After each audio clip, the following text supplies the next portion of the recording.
Hi friends, welcome to my channel. Gowri Kalyana ಸಂಚಿಕೆಯಲ್ಲಿ ಮುಂದೆ ಏನಾಗುತ್ತೆ ಅಂತ ಹೇಳಿ ತಿಳಿದುಕೊಳ್ಳೋಣ ಬನ್ನಿ. ಈ ಕಡೆ ಗೌರಿ ಕದ್ದು ಮುಚ್ಚಿ ಕೆಲಸ ಮಾಡುತ್ತಿದ್ದನ್ನು ವಿವೇಕ್ ರೆಡ್ ಹ್ಯಾಂಡ್ ಆಗಿ ಹಿಡಿಯುತ್ತಾನೆ. ಆಗ ಗೌರಿ ತನ್ನ ತಂದೆ ತುಂಬ ಸಾಲ ಮಾಡಿಕೊಂಡಿದ್ದರೆ ಅವರ ಕಷ್ಟ ನೀಗಿಸಲು ಮಾತ್ರ ನಾನು ಹೀಗೆ ಮಾಡಿದೆ ಅಂತೂ ಕಣ್ಣೀರಿಡುತ್ತಾ ಹೇಳ್ತಾಳೆ.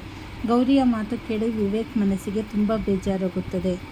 ಈ ಕಡೆ ಅತ್ತೆಯ ತಡೆ ಹಾಗೂ ಮಾರನೇ ದಿನ ಗೌರಿ ತವರ ಮನೆಗೆ ಹೋಗಲು ಅತ್ತೆ ಸರಿತಾ ಹತ್ತಿರ ಅನುಮತಿ ಕೇಳಿದಾಗ ಅತ್ತೆ ತವರ ಮನೆಗೆ ಹೋಗಬಾರದು ಎಂದು ವಾರ್ನಿಂಗ್ ಕೊಡ್ತಾಳೆ.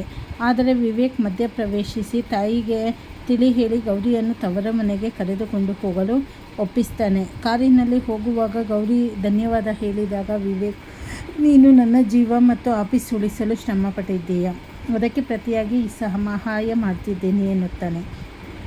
ಗೌರಿ ತನ್ನ ಗಂಡನ ಪ್ರೀತಿ ತನಗೆ ಶೀಘ್ರವೇ ಸಿಗಲಿ ಎಂದು ಮನದಲ್ಲಿ ಪ್ರಾರ್ಥಿಸ್ತಾಳೆ. ಕಾಂತಲಕ್ಷ್ಮಿ ಮನೆಗೆ ಭೇಟಿ ಮತ್ತು ಹಣದ ಸಹಾಯವಾಗಲಿ ಅಂತ ಹೇಳಿ ಈ ಕಡೆ ಗೌರಿ ವಿವೇಕ್ ಮನೆಗೆ ಬಂದಾಗ ತಾಯಿ ಕಾಂತಲಕ್ಷ್ಮಿ ಮತ್ತು ಕುಟುಂಬದವರು ಖುಷಿಯಿಂದ ಸ್ವಾಗತಿಸ್ತಾರೆ.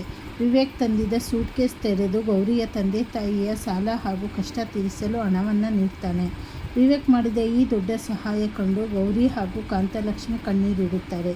ಗೌರಿಯ ತಂದೆ ಮಗಳನ್ನು ಅಪ್ಪಿಕೊಂಡು ನಿನ್ನಂಥ ಮಗಳನ್ನು ಪಡೆಯಲು ನಾನು ಹೆಮ್ಮೆ ಪಡುತ್ತೇನೆ ಎಂದು ಭಾವನೆ ವ್ಯಕ್ತಪಡಿಸ್ತಾರೆ.